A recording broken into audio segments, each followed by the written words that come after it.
Buen día, compañeros. El día de hoy vamos a analizar lo que es la vibración libre de un sistema de un solo grado de libertad. Sabemos nosotros que como los primeros pasos, nosotros debemos de sacar una ecuación de movimiento. Y hay varias metodologías para sacar una ecuación de movimiento.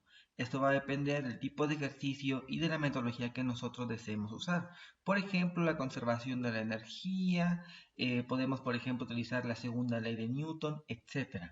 En este video lo vamos a hacer utilizando la segunda ley de Newton. Primeramente recordemos que la segunda ley de Newton nos dice que fuerza es igual a masa por aceleración. Entonces, utilizando como ecuación de movimiento la ley de Newton, vamos a empezar a analizar y a despejar esta ecuación. Ahora, ¿cómo la analizamos? Mencionamos prácticamente que nuestra segunda ley de Newton es fuerza es igual a masa por aceleración. Entonces, si una masa m se desplaza, recuerda que masa, a final de cuentas, nosotros la ponemos como m. Si una masa m se desplaza x, recuerda que a final de cuentas el desplazamiento pues es una unidad vectorial, por esa razón le ponemos esta flechita. Bx distancia en determinado tiempo, cuando f, recuerda que la fuerza pues también viene siendo una unidad vectorial, por eso la pongo en ese tiempo, perdón, la pongo de esta manera. Cuando f también está dado en determinado tiempo, entonces, si esto sucede, ¿cómo nos quedaría nuestra ecuación? Vamos a analizarla, vamos a ir analizando entonces. Nosotros podemos decir, ya bajé mucho, aquí lo voy a poner en esta parte. Nosotros podemos decir que f, nótese que únicamente es una pequeña sustitución, f de t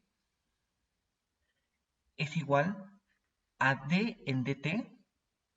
Ahorita te voy a explicar por qué. De m, la derivada o de x en determinado tiempo respecto al tiempo. Ahora, ¿por qué acabo de hacer esto? Primeramente, lo que hicimos fue fuerza es igual a masa por aceleración. Entonces, ¿te das cuenta? Vamos a borrarlo para poder seguir escribiendo. ¿Te das cuenta prácticamente que fue una sustitución lo que hice? Pero ahora lo hice en términos diferentes.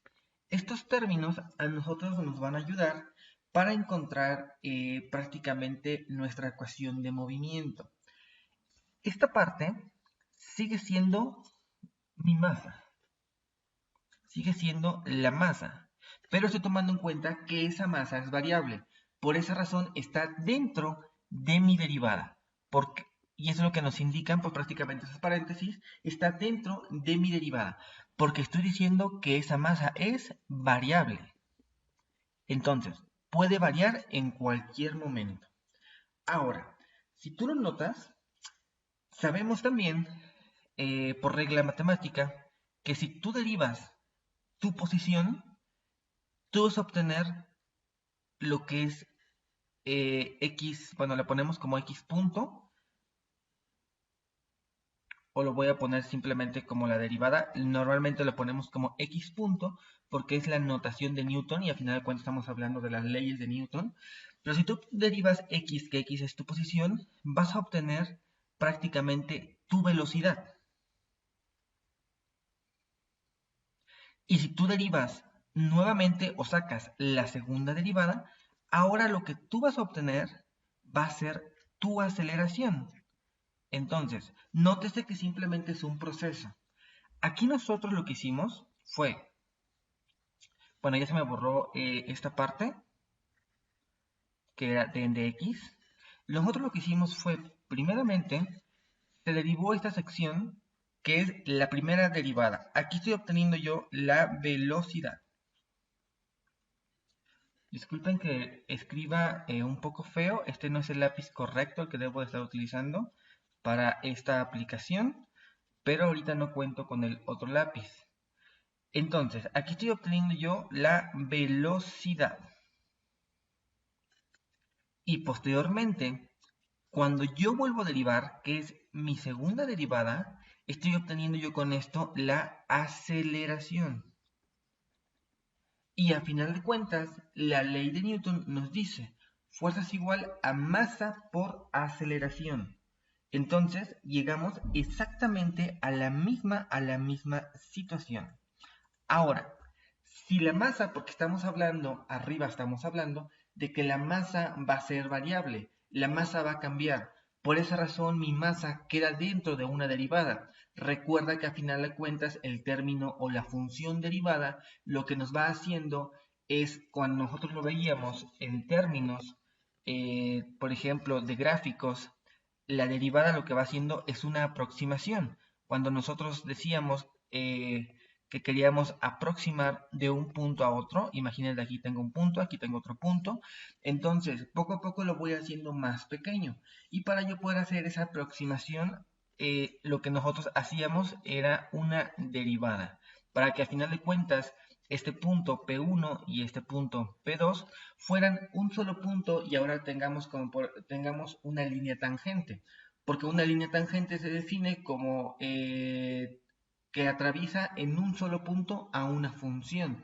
Entonces, en este momento tengo dos puntos, tendría dos puntos, ya no sería línea tangente, ahora sería una línea secante simplemente, pero como queremos estudiar nosotros líneas tangentes, entonces lo tenemos que hacer un solo punto. ¿Y cómo hacíamos que fuera un solo punto? Que cada vez lo aproximaba más y cambiaba esta distancia x1. Si este punto empieza a ser móvil, se empieza a acercar, se empieza a acercar, se empieza a acercar, cada vez más hasta que este llegue a ser un solo punto. Entonces la distancia x va cambiando en cada momento. Y entre más cambia esa distancia x, más corta se va haciendo y más aproximado tengo de tener un punto encimado del otro punto. Ahora, la sumatoria de todas estas distancias, el cambio de esas distancias, únicamente lo definíamos nosotros con la palabra o con la función derivada. Entonces, nosotros lo que estamos haciendo en este momento es lo mismo con la masa. Como la masa viene siendo una variable, esa variable la estamos aproximando o la estamos sumando cada vez que nosotros estamos haciendo un análisis. Por esa razón está dentro de una derivada. Ahora, tomando en cuenta que esa masa no fuera variable, que esa masa fuera constante, podemos reducir la ecuación anterior a una simple manera de decir fuerza en términos de T o en cualquier momento es igual a masa por la segunda derivada, ya platicamos porque es la segunda derivada de mi vector posición respecto al tiempo. Segunda derivada porque recuerda, tienes posición. Primera derivada obtienes tu velocidad. Segunda derivada obtienes tu aceleración. Y eso a final de cuentas es mx y lo que comentábamos en terminología o en notación de Newton, la derivada en notación de Newton, donde prácticamente x, la derivada de x, la segunda derivada de x, va a ser igual, pues prácticamente a la segunda derivada de su posición. Muy bien, hasta aquí compañeros, pues prácticamente sería todo este video. Es así como nosotros podemos trabajar o encontrar una ecuación de movimiento a partir de la segunda ley de Newton. En el siguiente video estaremos analizando la ley de movimiento, pero ahora para movimientos de rotación. Gracias.